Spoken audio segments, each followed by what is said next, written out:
So, do we have any questions? Everybody is very clear with their nutrition and hydration plans, I suppose. No They, question. they know everything, yeah. No, no doubts at all. Few So, people are still joining. yeah.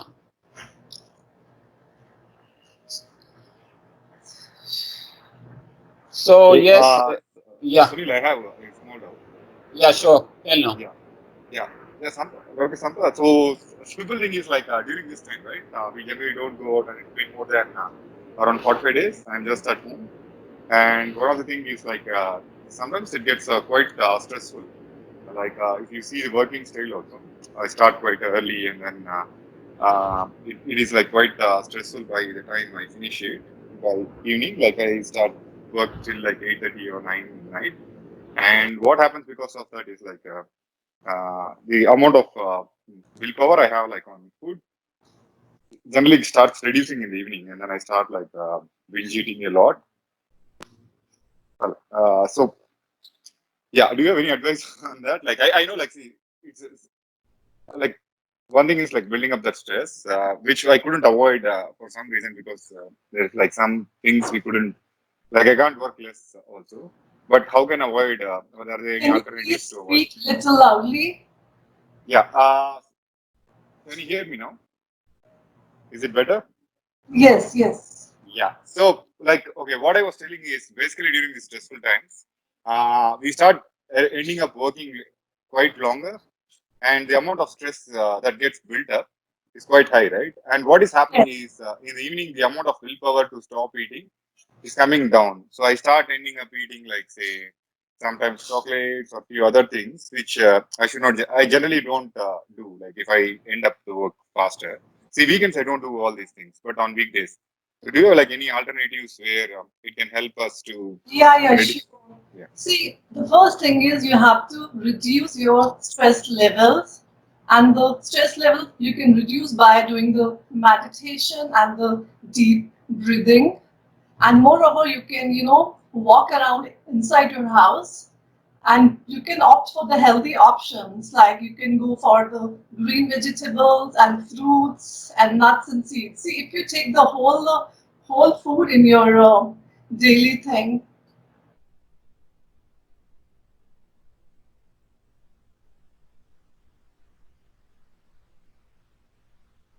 Hello, did we lose Dr. Samta?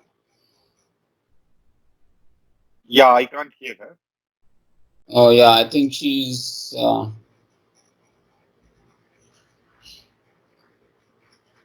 Yes. yeah, I think she's gone out of range. I think she's,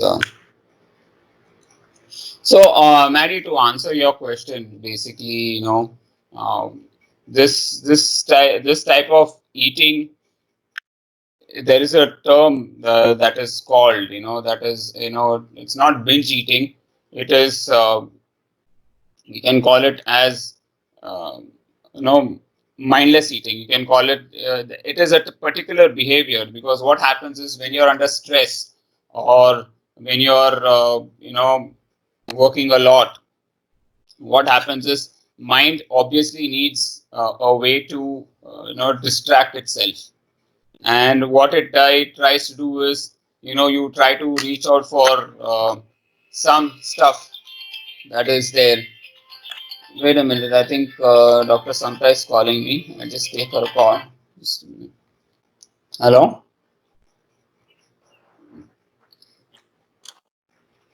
Oh, okay. Yeah, come again, come. I've admitted you. No, I've admitted you again. No, you should be inside right now. Try to connect to the same link and come. Yes, same link. You just click on that and join back.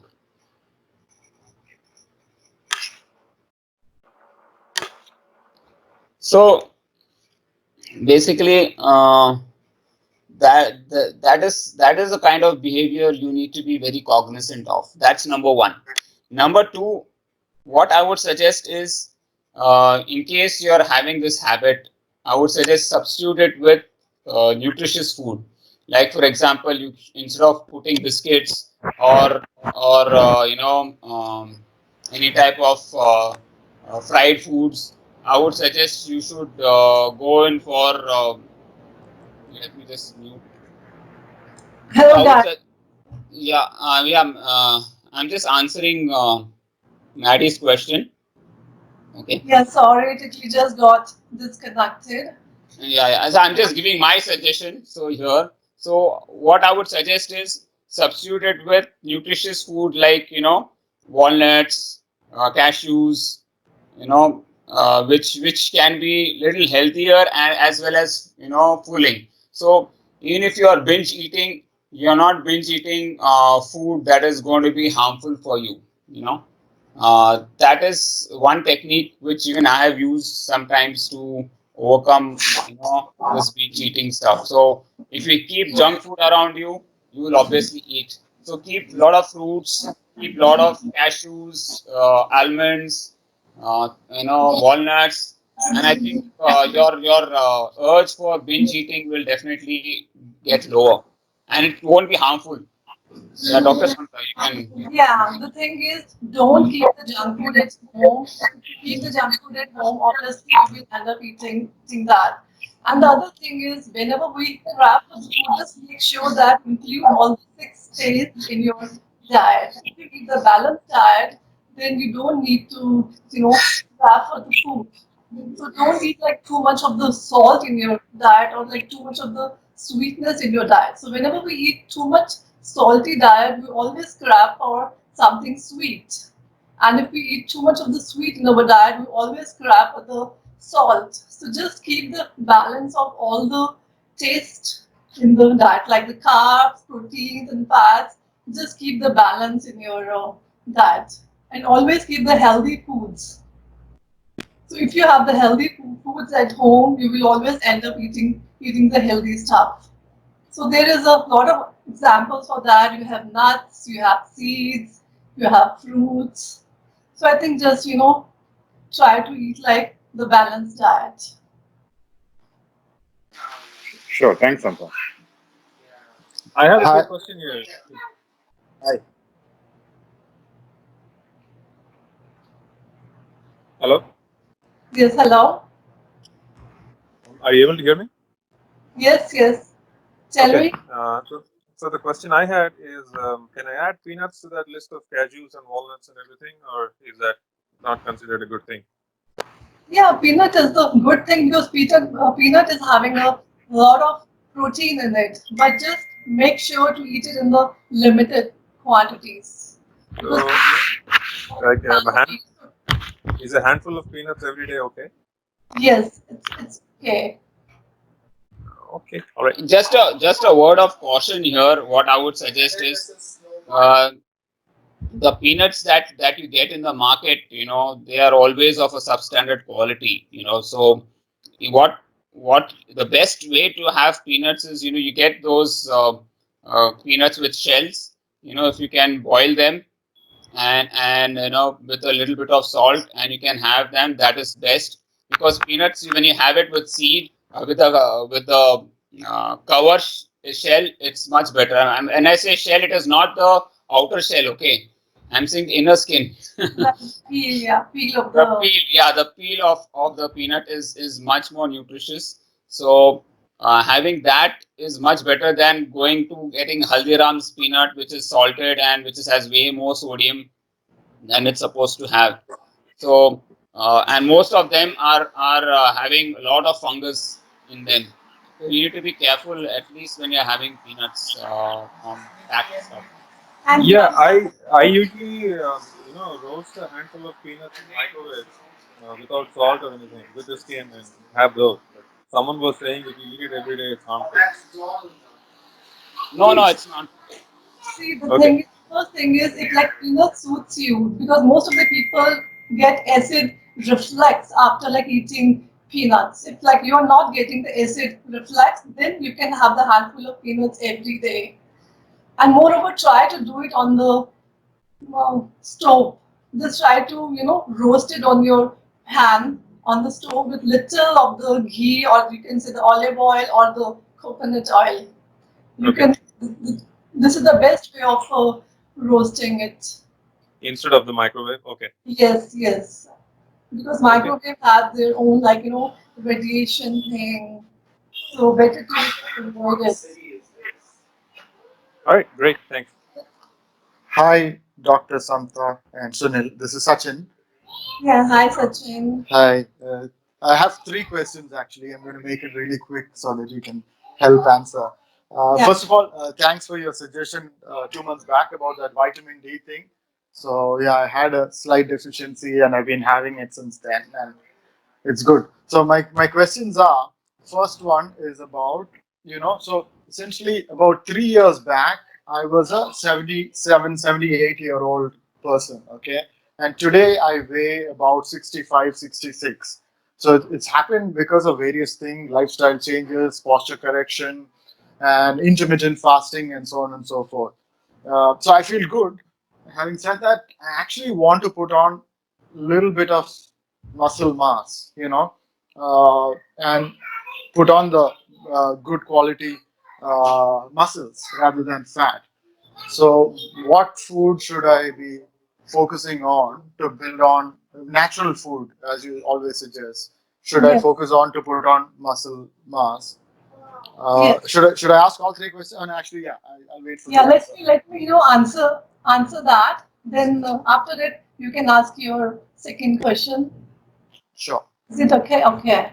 See, the thing is, you want to put on the muscle mass. So for that, definitely protein is on the top list. But do not skip the carb part. The carbs are equally important as the protein, because carbohydrates provide us the fueling and protein provides us the muscle mass. So when we don't eat carbs, what the protein does the function of the carb.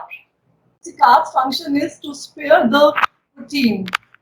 So when we like spare the protein, then only protein can, make the muscles and then do the other enzymes activities. So always include carbs also in your diet. So if you want to increase the muscle mass, the main is you can include nuts, seeds in your diet. And if you eat eggs, you can definitely include the eggs. And the exercise is also the main important part in that. Just do the strength training exercise. And in the meal part, you can have milk and paneer. Just try to be think like the carbs, proteins, and fats should be present in each of your meals. Don't skip any one of them. Got it. Got it. Yeah. Other than the dairy, everything else I've been having by and large, but I try and avoid dairy because I just don't like it and I avoid it. Yeah. So Okay. got it. Then you can, if like you are avoiding dairy, then you can consume more nuts, seeds, tofu, almond milk. Okay. So that I've started. So yeah, my second question is sort of connected to that. So since I've been having nuts maybe since past 4 5 months or something, as a small quantity of mixed nuts. Uh, so I'm also starting to see a little bit of what you call muscular pain. So I don't know what it is. So I never had this before, but like a calf muscle, when I press it pains, or when I get up early in the morning and walk to the washroom, I can feel a sort of pain behind my heel and all of that. So I'm just wondering, is it got to do with a shift in diet, or because I just had some injuries recently, and all of that injury had sort of my knee bloating up. I mean, once the doctor had to remove blood from the knee part, because I twisted my. I mean, some exercise led to. So every time, so I'm wondering, is it like a gout related? Because I did a blood check for the gout. It's not gout, But So have he, you checked your uric acid levels? yeah, they did check. Last time I went there, he did check. So he said uric. I mean, because he was checking for gout, the uric acid thing, and he said it's fine. It doesn't seem anything is wrong with it. So I'm Okay. just trying to like the only thing I've done is adding more nuts to my diet, and So have you actually I've tried also with the reduced the non-veg, so I eat a lot more of lentils, right? mm, I've reduced eating chicken and fish, which means I need more of lentils. So these are some of the changes that I've done in the recent past. So I'm just wondering, has diet got to do with that pain on my leg? On the definitely. The thing is, are you like taking magnesium supplements? No, I'm not. Then I think it's like time to start with the magnesium supplements because magnesium helps a lot in this cramping thing and this the muscle pain. There's I a see. several kinds of magnesium, like we have magnesium citrate, oxide, glycinate, threonate. So I would suggest the magnesium glycinate is the best option and the safest option because magnesium citrate and oxide causes diarrhea in like most of the people. Correct. So that's see. Last time Sunil told me to take it. It was before a marathon, and I tried it, and I got like crazy stomach upset. Because Yeah, So what did you say? Magnesium I said glycom. magnesium glycinate. That is the Okay. safest option Okay. Okay. for Let the me. muscle cramping and take the 400 mg for like 2 weeks. Just like try that and then after let me know how like did you feel? Got it. Got it. Magnesium Yeah. glycinate. Yeah. So Yeah, there's one more thing that you can do, in case you are having magnesium deficiency, which I agree with Dr. Samta because, all these symptoms are of magnesium deficiency. One you can do is Epsom salt. You can dip it in, dip your legs, or if you have a bathtub, sink your whole body in Epsom salt, and that will definitely help you. That's number one. Number two, whenever you sleep, sleep with your legs slightly elevated. That will also help in removing all the aches or pains or whatever lactate formation is there. See, the reason why you're getting these pains and this is because there is this lactate that is got into the gaps in your body, which is not coming out, and that is causing pain. Now once you remove that, that is you can do it. So here's a sequence that I would suggest. Number one, of course, magnesium supplement, which Dr. Samta said. Epsom salt bath is the second thing. Elevation is the third. Okay. And Okay. fourth and fifth most important is hydration, because I personally feel that people do not hydrate. People just hydrate during the workout, but it's very important to hydrate before and after also. Because if you don't hydrate properly, all these toxins or all these lactate will not be able to flush out of your system. The only way to detox your body is to keep on hydrating even 2 hours after your workout. So the lack of hydration is one thing that I have noted down very specifically, because of which all these aches and pains can happen. Okay. Okay. Okay. Got it. What is 400 mg? Is that what doctor you said? yes, 400 mg for 2 weeks Okay. Daily. daily at night. Okay. That will calm your muscles also and that will make you sleep better. Okay. Got it. Got it. I Yeah, if shall. you have it in the daytime, you will be sleeping in the office. Yeah. Yeah. Makes sense. And regarding one more thing, you said about improving muscle mass, right? Mm, mm, mm. So one thing you need to remember is that whenever you work out, okay, now if you like, for example, what we do with the slow rep training and the fast rep training, they are very very important for your muscle development. Mm. Okay, so if you do not fatigue your muscles, you do not recruit all the fast twitch as well as slow twitch muscle groups, they are not going to, when there is wear and tear of your muscles, only then it will grow. If you do not stress them, if you just do, instead of, if you have the capacity to do 15 but you just do 10, then your muscle growth will be much much slower. Okay. Okay. Mm. So the way that we have constructed our training plan, where we're doing mass into muscle, is to make sure that we are reaching a point of fatigue where you really feel that you cannot do any more. Mm. And then when you go and do those extra sets, that is the time your muscle starts developing. That's where you're going to, wear and tear of the muscles happen.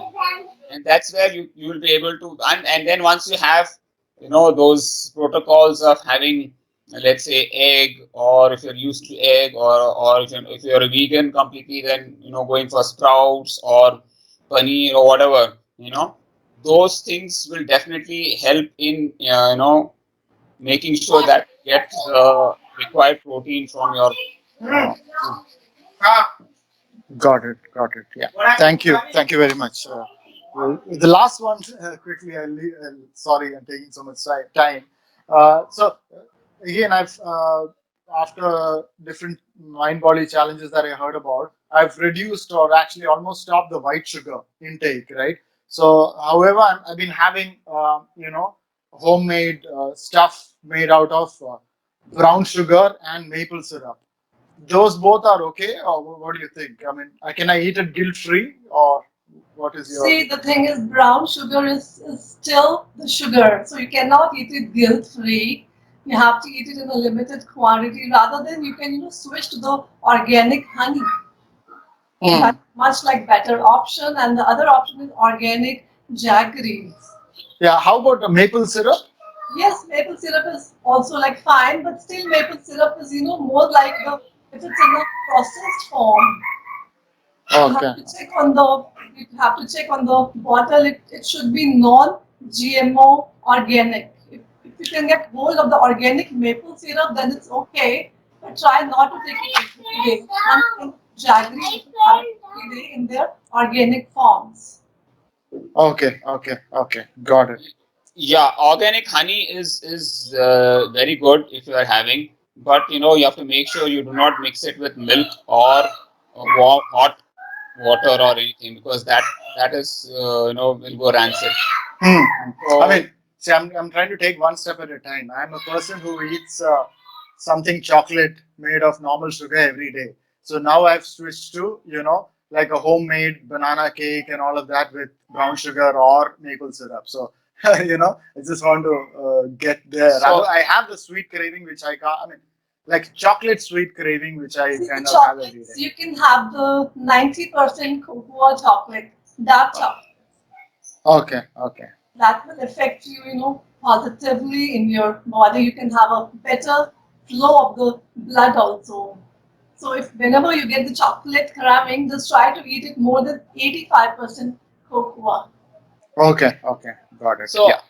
so one thing, whenever you use the word cravings, you need to make sure, you need to realize that there's a gut bacteria imbalance in your stomach, and Hmm. that is something that you need to work on. So whenever there is a gut imbalance, that is the time you will have these cravings, specifically for sugar and for chocolates and all that stuff. It is a sure sign that you have a gut imbalance. So you have to work on that, make sure that your gut gets balanced out. Hmm. Hmm. So Hmm. it's like the law of the jungle, right? If there are more deers than lions, so then it's going to be an imbalance. So you have to make sure you have a balance of all the gut bacteria. Microbiome has to be very rich and fertile. Hmm. Otherwise, what will happen is one gut bacteria will overpower all the others, and that's why you get those cravings, headaches, and that urge to eat. So you definitely will have to work beyond your cravings.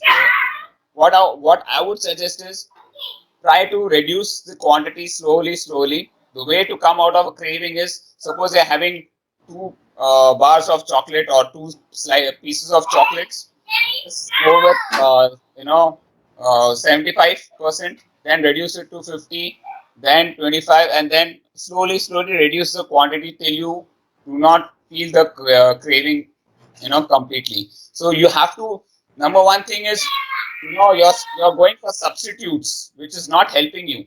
Hmm. Hmm. Okay, this is Hmm. not going to help you because your gut bacteria is still there. It's just you just replace sugar with maple syrup or something else, and your mind is saying this is okay for Mm. you, Mm. Correct. which is not right actually. You have to not get over your craving. You have to slowly reduce the quantity and come completely out of it. In fact, what I would say is you should go for a no sugar diet in the next 10-15 days. You should not even have organic honey or jaggery or anything, because Mm. you have to kill that gut bacteria. You have to make sure that gut bacteria in your stomach reduces to an extent where you will not have any cravings. If you want to have that, at least take 10-15 days and slowly reduce the quantities, and you completely go off sugar for the next 2 to 3 months. Completely off, which means no jaggery, no organic honey, no nothing, nothing, nothing. Whatever sugar you will get will be either from fruits or from uh, vegetables. In fact, even fruits I would try to reduce. For example, grapes or any other fruits that's very high in sugar. I will say don't have those Mhm. also. Mhm. Mhm. Mhm. Okay, so you're saying just try controlling. I mean, try not do like skipping it totally for a month or two, and then see, right? I'm Yeah. saying go by law of reduction. That means go slowly. I'm not Mm. saying stop it from today See, on. I've already stopped having the normal chocolates and all now. Only thing I have is homemade things made out of maple syrup or brown sugar. So that's the only sugar. I mean, sugar intake that I have now. But yeah, I can try the other one, which is okay. But life has so many good things. I didn't want to get away from it. But yeah, See, get your don't point. worry. No, like I'll tell you, it is a challenge, but the best way to come out of it. And see, moment you use the word cravings, you know, it will blow a siren in everybody's mind that it's not something's not okay, Mm, mm, and that is the time you need to take charge of it. Your gut is your second brain, okay, and it will rule and it will overrule all the things that you want actually. So you have to make sure your gut bacteria is strong enough. got it. Got it. Thank you very much. All three answers are very helpful. Thank you. That's it from me. Thank you. Anybody else? Hi, Dr. Samta. Hello. I want to know like, what do you suggest? 5 meals a day or intermittent fasting? Like, we are an early riser. I get up at 5 and sleep by 11 p.m. So it's a long day for me. And even once I tried to do intermittent fasting, but I ended up eating more after it. Like, so So what are do you you? like doing intermittent fasting for like 16 by 8 one? I tried to do 16 by 8, but it was a whole mess. At night I had a lot of food after and I couldn't stay hungry. So usually I do is like I'm into like fruits also and 3 meals. I take my complete 3 meals: breakfast, lunch, and dinner. Early dinner, 6:30 or 7 p.m. I'm done with my dinner. So in Okay. intermittent fasting, I ended up eating at 11 p.m. before sleeping a lot of things. So what do you suggest? I'm a hypothyroid patient, so I cannot stay hungry also much. Like much. Okay. So why like so the thing is what's your goal? Why like do you want to go for intermittent fasting? What In is this the goal behind it? in this lockdown period, you know that like weight gain and so much of intermittent fasting I was hearing from everyone, so I thought of giving it a try. But Okay. like, See, so the thing is, in intermittent fasting, if you eat the two big meals, so what I think you were doing is you must be eating the very small meals. So that's the reason you were getting hungry after the 8 hours period. But the two meals you have to eat it that should be the big, and in like between the two big meals, one snack is also needed after like 4 hours. So I think just like try it with the big meals option. Then after that, see like how like you are doing it with your intermittent fasting. what is better, like having 5 meals? I mean, including major and minor meals per See, day, five or five five meals five meals in a day is not at all the good option because you five are meals, and including like small fruit or everything. I mean, total eating five things. see 5 meals in a day is not at all the good option because you are not giving rest to your digestive system. Your digestive system also needs rest. So I would say that rather than having the 5 meals, take 2 proper good meals with one healthy snack option. That is the best way of doing the intermittent fasting, and this is the best way of leading the life also. See, earlier our like ancestors used to have the 2 meals only. I don't know how come the 3 meals concept has come into the mind. So people have started eating more foods. We human beings are eating much more food what is required. So the best option is eat 2 big healthy meals with one snack. Good. Thank you so much. Thank you. Okay, so I would like to add something here. Okay, so anyways, Tuesday, the Mumbai runners group, they have set up a call with me for in Facebook for talking about intermittent fasting. So I'm going to talk about intermittent fasting on Tuesday. I think at 6:30 p.m. they have scheduled it. So see the whole structure of intermittent fasting is not about fasting, but what you do around it.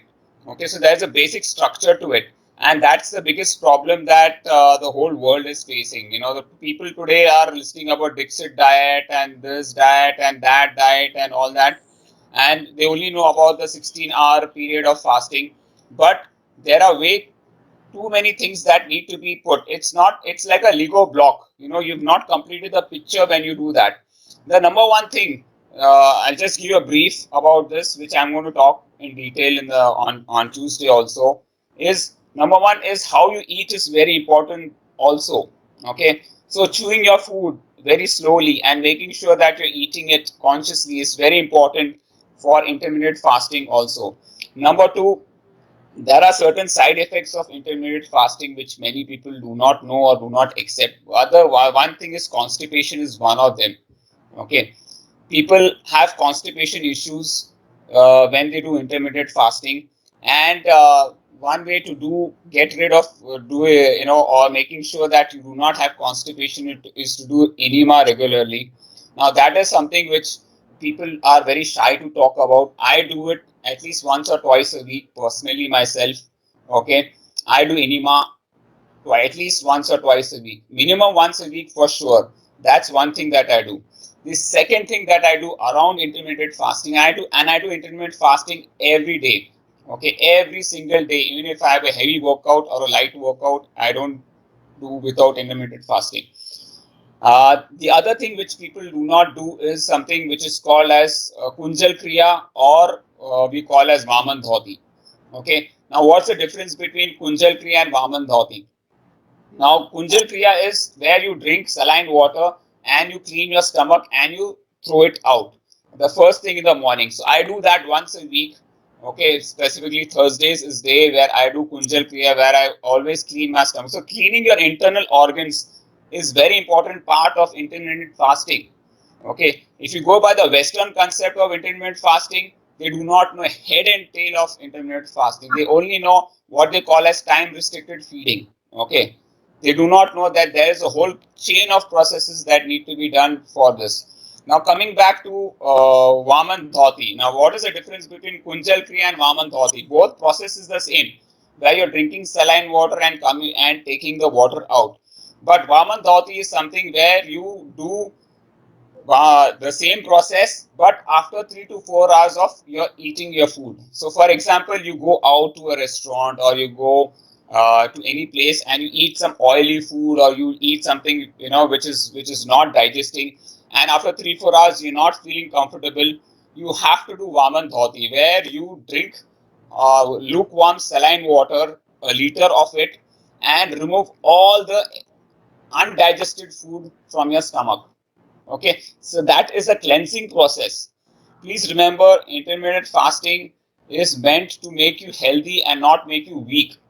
But if you do not accompany it with these processes, what's going to happen is you're anyways going to feel weak, constipation is going to happen to you, and you will feel even more hungrier because you know the gut bacteria is still not cleaned up. You got my point. I hope this whole it is an ecosystem. Okay, so please understand this ecosystem, and just don't read anything on the internet and try to follow what the Western people are saying. Yeah. Let me tell you, they do not know head and tail of anything regarding fasting. Okay, they have just done some study, they have just done some research. They do not know the whole concept. In Ayurveda, we have a proper whole concept for intermittent fasting and how it is to be done and what is the process. Now, coming back to one more point which I need to mention, which I am going to talk about, is the food you eat. Okay, now if you understand how your food gets digested, fruits take 2 to 3 hours to get digested from your system. Okay, vegetables take 3 to 6 hours to get digested from your system. Grains take around 18 hours to get digested from your system, which means if you eat if you eat chapati in the morning and you eat again rice or again chapati in the afternoon, you are just overloading your system with food. This is Ayurvedic concept. And non-veg, it takes more than 20 hours. Okay, 18 plus hours for non-veg to get out of your system. So this is the time period your food or your digestive system takes to digest any type of food. So please realize this. That is why when we say you have to have fruits first before you have your main meal, or 20 minutes before. The reason why we are saying this is because we want the fruits to get digested first and then eat your normal food. Or if you're having chapati in the morning, don't have chapati in the afternoon or in the evening. Okay, grain once a day is fine, but twice or thrice a day is going to be harmful for you. You getting my? Is this concept clear? Am I able to convince y'all, or you still have or have piled up more doubts in y'all? Yeah, actually, in the morning I take fruit. Then after already a gap of 15 hours. Like breakfast I take around 10 a.m. and dinner by 7 p.m. In between, only morning after runs and all, I take coconut water and some watermelon and muskmelon. That is what. So so Afternoon, what? I'm eating chapati. So Only afternoon. So what I would suggest is get in touch with Dr. Samta. Just explain, show her the list of food that you're having. Let her do the dosha test, and then she will get back to you with a proper plan. Because until unless we don't know your body type, it is going to be very difficult for us to suggest what foods is suiting you or not. Is that And clear? guys, yeah, there is one more thing in the intermittent fasting, hydrate yourself well. Very Especially nice. during your like fasting window, just hydrate as much as you can with the plain water, lemon water, the green tea, or the black coffee. That is the main important. What the people think is just start eating the food and after the feeding window, they don't hydrate themselves well. So this is the topmost point. Hydrate yourself well in your fasting period. And another important is mindless eating.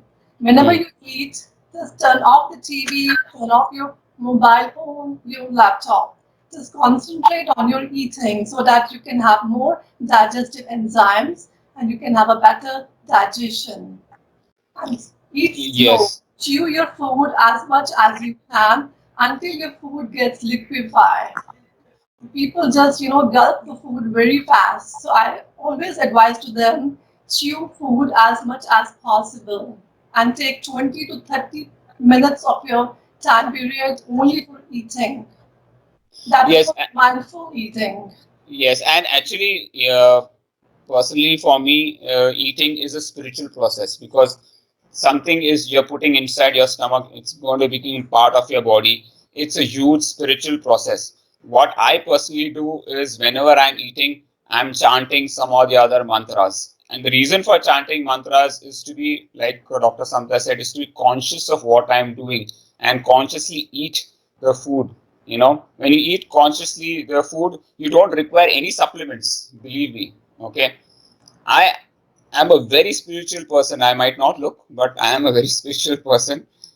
Whatever I do, I make sure that it is beyond 200% because even food eating, you have to make sure you are fully conscious. And I chant mantras. For me, mantras is a way of life.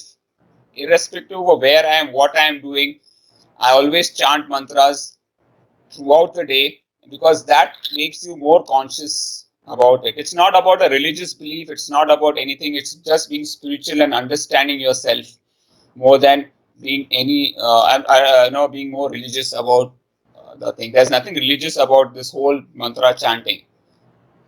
Is that clear, guys? Or have I made it complicated?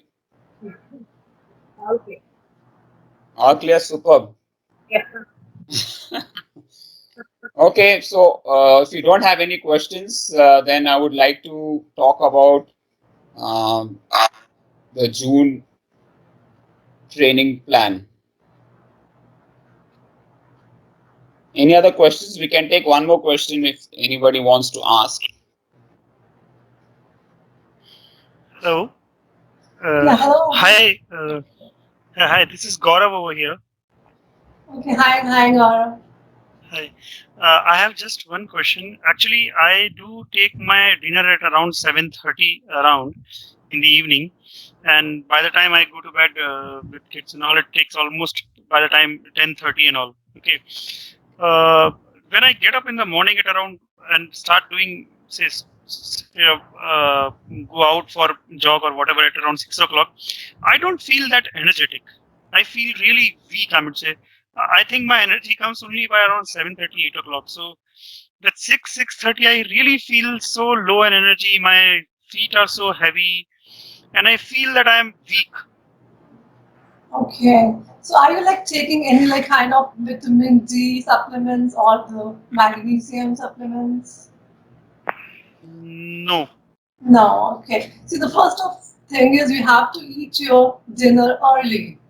You're eating your dinner at 7:30, which is little late. So try to finish your dinner around 6 o'clock so that you can have time to digest it properly. And for the energy sake, have you ever like tried Arjuna, Ashwagandha? No. No. No. No. Okay. See, first the thing is, this is the one-on-one basis. You have to call me after this session. So I have to look for your diet, like what you're having for your breakfast, for your lunch, for your dinner. So first I need to do some changes in that. And plus, still, if you are out of the energy, you need to. Did you like find it out how much is your vitamin D level or the vitamin B12 levels? Vitamin B12 levels, I have checked, say, almost 8, 9 months back. It was close to 500 something. But I have Okay. not checked my vitamin D, and it's been almost 8, 9 months also. So I really don't know what has been the recent case. Okay, so what you can do is you can, check all your blood levels first, and after that, get back to me. Then I'll see your doshas also, and then make your diet plan accordingly. And might be I will add some of the supplements also, like the herbal supplements like Arjuna, Ashwagandha, or might be the magnesium supplement. So let's like see, just like call me after this session Sure, to sure, get more sure, like clarity on this. sure, sure. So I'll do yeah, that. I think definitely what you when you say fatigue, when you Hmm. moment you say fatigue, you could be anemic, which means you could be having lack of iron deficiency for sure. Hmm. That is sure. That's number one thing. And so get your, like Dr. Samta said, get your blood test done. Try to find Hmm. for vitamin D and iron deficiency, Hmm. and you'll have to make certain dietary changes also, or the way you cook also. What I mean to say is there is something where you need to use more of iron based vessels for cooking.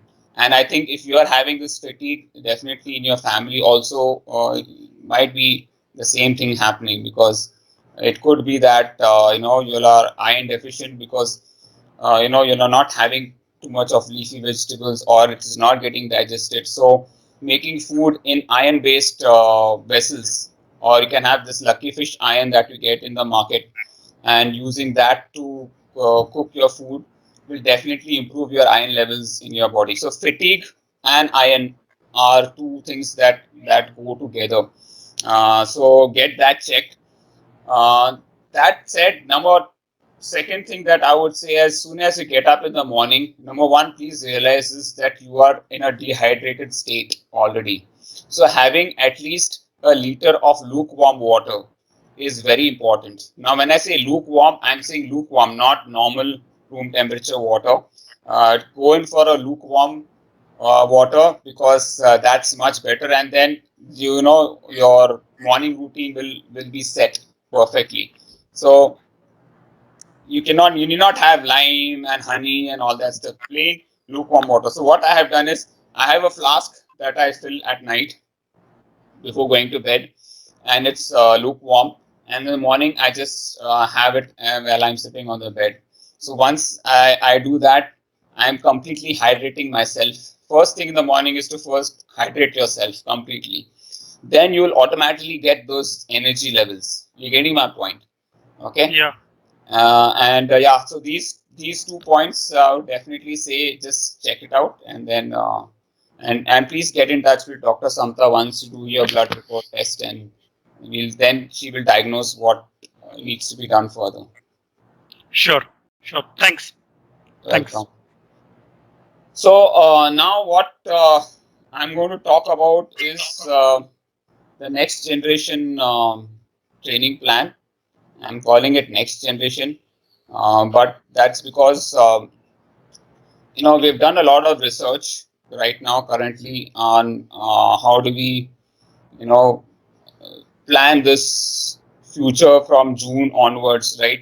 When the maybe the marathon or your race starts. Right now we don't know when the races are, but we need to make sure that we build up to that race. So a few things that we found from last time to this time, that was to work on our hydration and nutrition concept completely from top to bottom. And this is the first stage that we are going to go to. And what we've decided is, we'll have a template where we will be asking you to send in your data. So, for example, let's say you're having a 3-hour bike ride on Saturday. Okay, you will have to send your data to Dr. Samta at least by Wednesday. Okay, if she has to give you the hydration and nutrition plan. So based on your certain statistics that we ask you, it could be, we'll be asking your weight, your height, the city in which you are training, and all other concepts. We are going to take into temperature, the whole consideration of temperature, humidity, and the workout that you are doing, and come out with a precise hydration plan for each one of you all. It's going to be very custom specific. Okay, so each one will have a separate hydration plan based on their height, weight, temperature, whether you're riding indoors, outdoors, whatever it is. We have a list of questions that we have identified. You will have to fill this thing and give it to us. Okay, and we will give you a hydration and a nutrition plan for your workout. Okay, training. So 2 hours before, what you need to have, during the bike ride what you need to have, and post bike ride what you need to have. So these three will be giving you the plan. Okay, and that is only if and only if you send us the data. If you don't send us the data, we will not be able to do that. Okay, so that is number one thing. Once we send you this plan, it is just the first part of it. What you need to do is, before you start your workout, you have to wear a dry cloth and weigh yourself. Okay, a weighing machine. You need to weigh yourself before you start your workout. After you do your workout, make sure you remove your workout clothes and you wear the same clothes that you used before the workout. Make sure you're completely dry and weigh yourself in, and send us this data, and how many liters of water or how many liters of hydration or nutrition you had. We will do a certain we have a certain calculations that we have done, and we are going to find out whether that hydration plan was suitable, or whether you overhydrated or underhydrated. So we will have to know this. We'll get to your feedback, and based on that we'll keep on making those adjustments. And this is important, so that by the time you are on the race day, we exactly know what your hydration needs are, irrespective of what race you are running at. Okay, so the moment we have a log of your data over a period of 2 to 3 months or 4 months, let's say for example Gaurav, because Gaurav was the last person to ask the question, I'm just picking up his name. Now let's say Gaurav is weighing 65 kilos, and he's in Pune. The humidity is around 40%, the temperature is around 30 degrees, and he has a 3-hour workout where he's riding at an average pace of, let's say, 25 to 28 kilometers per hour. Okay, We will find out his hydration and nutrition. We give him that, and then he will come back to us and say, okay, I felt very bloated, or my weight increased after the ride. So then we will come back and then try to re fine tune his hydration and nutrition. And then next workout, when he does it, he'll again give us a feedback, and we will create a historical data based on what feedback Gaurav has given us, so that at the end of 1 or 2 or 3 months, he will be sure what he needs to do, and how much he needs to eat and drink. Now, for example, we've got this data. Now, for example, he says, I'm going to Australia for Ironman. Now, when he goes to Australia for Ironman, the temperature is there completely different. It's 25 degrees Celsius. Humidity is only 15%, and his weight is reduced from 64 to 60. So based on this, we will recalculate in Australia what should his hydration plan and nutrition plan be, based on the historical data that he's given to us. And more or less, it's going to be quite precise, because we are actually scanning his body profile over a period of time. So when you go on race day, you'll be 100% sure that this plan is going to work for you. So we are not going to have any blind spots in this plan. Is it clear, guys? Okay, so this is a lot of work for both Dr. Samta and me, and also for y'all. Okay, uh, this data is important because we want to make sure that your race day is the perfect one. Okay, so it is going to be very custom specific. So you will need to keep on giving us the feedback, and you'll have to be proactive in exchanging this information. Only then we will be. If you're not consistent in your feedback or your this, we won't be able to help you out, or we will not have the right methodology. Remember, hydration and nutrition is a very, very sensitive topic, and it differs from person to person. And to understand and realize that and come to it, it will at least take us 2 to 3 months of data. Okay, only then we will be able to give you a proper plan and precise, saying that this is it, because pinpointing it is very, very tough, and this is based on a lot of research that we have done. So just trust in us, try to do this, and give us for your workouts what is your thing. This is taking the training to a completely different level. Okay, we want to make sure that we close in the gaps so that your race day is perfect. We want you to enjoy your race day. We want to make sure you enjoy all your workouts. And if you want to enjoy your workouts, if you want to enjoy your race, hydration and nutrition is the most important aspect of it. Otherwise, your recovery will be slow. Your next workout will be even more sluggish, and you will end up getting injury. So we want to do a pre or a precaution, and make sure that you enjoy your workouts. If you want to enjoy your workouts, we need data to make sure that you're doing it the right way. So I request you all to do that. So that's number one. The second announcement that I want to make is that we are moving away from, or we're not moving away. Uh, More or less, we are going to use weight to height ratio for our training plans. Okay, so waist, when I say waist to height ratio. So there is a waist to height ratio that is important for us, to make sure that you are training at the right paces and at the right intensities. If your waist to height ratio is not in a healthy state, we will not be able to give you a high intensity workout. We'll have to reduce the intensity and perhaps give you a run, walk, run, or whatever. So that is specifically to make sure that you are training precisely according to your health. Okay, so uh, studies have shown that if your waist to height ratio is not proper, and you do high intensity workouts, or you do workouts that are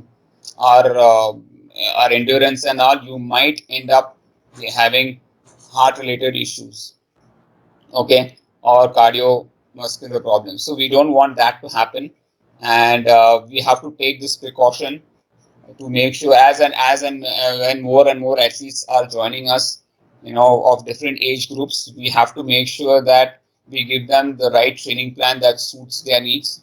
So we are going towards waist to height ratio based training. So please, that is also something that you will have to give us the data. So you'll need a measuring tape as well as a weighing scale.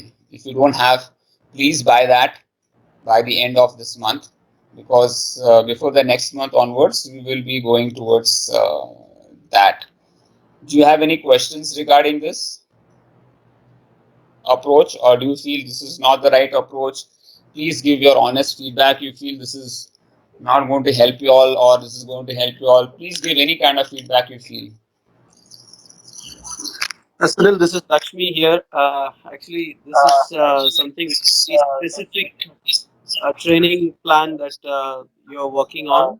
I believe this is something which can help people like me to a great extent who are in the bottom of your trainees. I would say that who not shown great improvement of late. Uh, I think both Samta and you have been struggling to help me out, but I believe this focused one can help me to a great extent in terms of getting the focus and then able to identify in each training what happens and then that feedback loop those can help better as we go forward. I really appreciate your thought process in that. Yeah, thank you. Because see, more and more people, when we increase the workout, I've seen that people are saying they're fatigued, they're getting injured, and I don't want that to happen. And I feel hydration and nutrition is one thing that's lacking, and I want to close in that gap also. Sunil, this is Anand. I just have a quick question. The audio was fading in and out, so I was not clear on what you said. Did you say weight or waist? Waist to height ratio, waist. Oh, okay. All right, great. Not the waist, your waist to waist. Okay. And the second question was that the measurements that you wanted before and after the workout, is it for the weekly long workouts or which? Yeah, I would prefer weekly long workouts than to day workout, because the weekly long workouts will give us more precise information than your 1 hour workouts during the week. Of You know, course. and we won't be able to cater into your day workouts, because it won't matter much about that. It will be quite tough for us, but longer workouts is where we see a big problem. Yeah. Okay. Great. Yeah, I wasn't sure if you wanted this information only for events or if you wanted for the regular training No, workouts as well. regular long workouts, Saturday, Sunday long workouts. Okay. All right. So Great. we will create a history sheet of each trainee's hydration and nutrition log, and I'm actually working on the Excel sheet. That's quite a lot of work, and I'm going crazy. I I by Yeah. I can. mistake I by mistake did not save the Excel sheet, and I deleted all the macros that I had written. So Oh. I had to rewrite them. So it's a painful process, but I hope that will be useful for everyone. Yeah, I can imagine it's a lot of data coming in. So. Sunil, just a suggestion here. This is Lakshmi here. Okay, I Yes, think sir. one of the ways where we share our good news or when we achieve Ironman is through WhatsApp sharing and other things. Mm. Otherwise, we don't have any way of knowing the people. Of course, the WhatsApp is one way. It's a kind of a passive communication tool. We don't know how many people are there, then how they are progressing in their training. A kind of a peer group. Because see, when we meet each other, we'll be able to see how each of us are progressing. So if there is a way where place where we are able to see how others are progressing or how others can motivate each other. I mean, the motivation today comes from self-and the coach, but if we also have, and whenever there is a race, with the race coming down, if there is a way where the feedbacks are shared or where we are able to see others progress as well as also maybe something some other people are doing better, some kind of sharing information or seeing things, Yeah, those kind of yeah, aspects. I'm not sure how the software can help, but if there is a way you can think about it and then have those kind of information shared where we know MFS tribes across how they are doing, it will also be a good idea. Just sharing it. yeah. No, we have been working with Rao Garu's team, Seneca Global.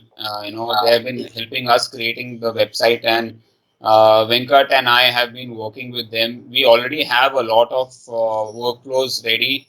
The sad thing is that this corona virus has hit us all as much as other people, including my own business. So things have slowed down a bit. I would not like to shy away from that fact that everything has taken a big hit from all the sides. But we are actively working on that front. In fact, we want to go to a state where you'll be able to compare your workouts even in our website.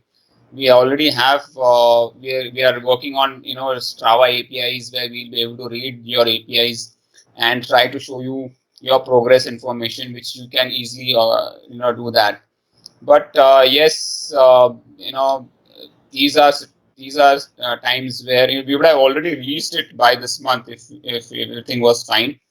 But yes, there are been delays and a lot of delays, and I don't know when we'll be able to. At least it will take another 2 to 3 months before we can release it. We already have, you can call it as, uh, you know, uh, minimum workflow plan that we have done for this. So hopefully this month we should be end of this month we should be able to go live with our website, and slowly we will be building on those functionalities. You'll be amazed with the amount of work that we have done once the website is up. And I must thank Venkat Cheta for really putting in these efforts and really helping me out. Without his help, it would have been a bit tough for me to do everything all by myself. You will see those changes soon. Believe me, Sunil, when I say Menon I, Fitness Systems is going to be number one, I'll tell you, and I promise this, Menon Fitness System is going to be the number one fitness company in India and slowly in the world too, because what we are doing is something that no coaching organization is doing. None of the coaches, even I would vouch and say, even the top coaches in the world are not following these concepts. These are concepts that we are following. There's a lot of hard work and lot of effort that we have put in into making sure this is happening. And that's the reason I've gone always slow on taking in trainees. I have not gone by marketing myself anywhere, because I want to build myself up slowly, and I want to make sure that you all get the best of best. There's no way that we are going to compromise on any way on quality on this front. Yes, Arundhati, Sunil, you want? yeah, hi. Actually, I hello would like coach. to know on weekends, are you going like the hydration part you are taking, right? The charts and everything. So, are you going to consider the carbohydrate and protein, the diet part also, the weekend ride especially? Yes, so we are going to focus on the hydration as well as the nutrition for during and post ride, or run, or whatever, run, swim, bike. Currently, these Yeah, three yeah. activities. Okay, So okay. we will be making sure that we tell you what to eat, and based on what you give. Suppose you say you're used to having chickpeas or used to having dates. So we will tell you how much chickpea slices you need to have or how many dates you need to have. Suppose you're used to having peanut butter sandwich before the ride. So we will try to calculate your calories and say, okay, this much, one or two slices of peanut butter or whatever. So we'll try to work around your diet plan and tell you precisely how much you need to have or how much you need to clear. Sunil, Thank you. this is Yeah. Sandeep. Yes, Sandeep sir. Sunil, Bolo. I'm confused a little here. You Bolo just na. said that slowly MFS, Men in Fitness System, will be the number one fitness company in India. Is it not already true? I, I wish I would love to believe you that it is the number one, but yeah, we still have a long way. I'm not satisfied. I don't think we are still number one. Uh, I want to really make sure that I plug in all the loopholes and holes. There are a lot of holes and this to plug in till I say yes, we are number one. You have to keep your bar way too high. You don't compare yourself to others. You see, always you compare yourself to what you're doing yesterday to what you're doing today. That's more important. Or but thanks for your compliment, yeah, Sandeep. It's made my day. Bar might be high, Sunil bhai, but it should always be open. Okay, so that's it, folks. If you don't have any questions, thank you for joining us, and thank you, Dr. Samta, for your time. And Yeah, Coach Sujay. yes, Uday. Yeah, Coach. So you, you and Samantha, doctor has helped me a lot in growing my physical and mentally. I've been very strong. Like when I joined the MFS 1 year back, so my fitness has been improved a lot. And only thing, portion what I am feeling is like the nutrition. So I do lots of intense training. I follow the plans, but only thing I feel sometimes that my nutrition is not up to the mark. The intense training what I do and the nutrition what I'm having, I feel sometimes I lack in it. Maybe the plan what you've been putting it down now, I hope that will help me a lot so that I get a. Yes, So most of the times I feel my muscles are get soreness and I'm taking 2 to 3 days to recover back. So I think this nutrition plan will help us in quick recovery and working a lot. definitely. Definitely, there's no doubt in our minds that it will help. But you need to be a little more patient. Let me tell you, it's not a magic wand. It will take 2 to 3 months for us to completely zero in on your personal requirements. So the more data you give us, and the more precise data it is, the better we'll be able to help you. Yeah, coach. Always ready for that. That's good. Thank you so much. Thank you so much for all your lovely comments, man. It really makes us motivated. So I think with that, I will stop this podcast.